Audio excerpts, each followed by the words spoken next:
Over the last years, migration has become a controversial issue in the European Union. Not only refugees at the southern shore of Europe are restricted from entry, also for highly qualified migrants, the walls of Fortress Europe are often too high.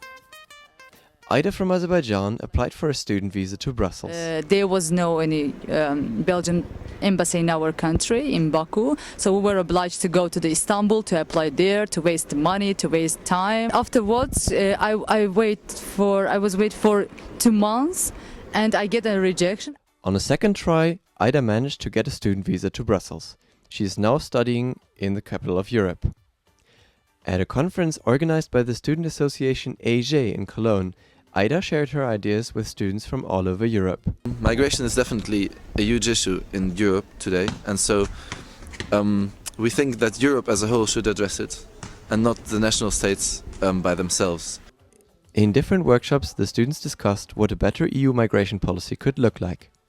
The most important step for them was to try and feel into the situation of a migrant. In our workshop, we have started by talking about or trying to put ourselves into the situation of refugees and try to find out why people leave their countries. However, not all Europeans are prepared to accept migrants into their communities.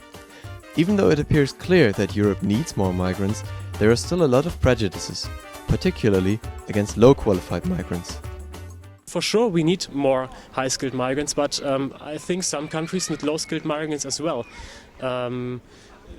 For example, Spain for a long time needed a lot of low-skilled migrants in the construction sector, in the industrial sector, in the agricultural sector. Firtina is certain that these immigrants will integrate just as well as highly qualified migrants. I don't think that there is a difference between migrants, for example, from Turkey or from Morocco or from any African country. There are no differences in the mentality, I think, because everyone, every person, individual, is struggling for a better future, is struggling for wealth, for having a house, having a car, having a good job, and so on. This is the dream of everyone. When she finishes her studies, Aida would also like to find a job and to settle down in the European Union.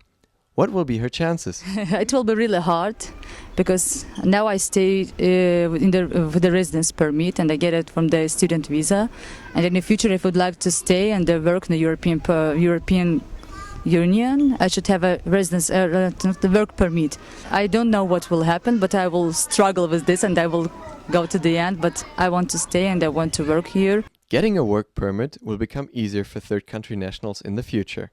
In May, the Council of Ministers adopted the EU Blue Card, which will make it easier for highly qualified migrants to live and work in the European Union. Normally it was thought of the European Commission to make it something like a real European instrument, which means I apply for a blue card in Spain and after 2 years I'm free to travel to Germany, for example. But member states were something like really successful to bring it down, and now it's something like an additional track which you can use to enter, for example, Spain, which you can use to enter Germany. But if you want to go from Spain to Germany as a blue card holder, Germany can immediately say, no, we don't need you. It remains to be seen whether the blue card will be effective and improve the conditions for those who seek to live and work in the European Union.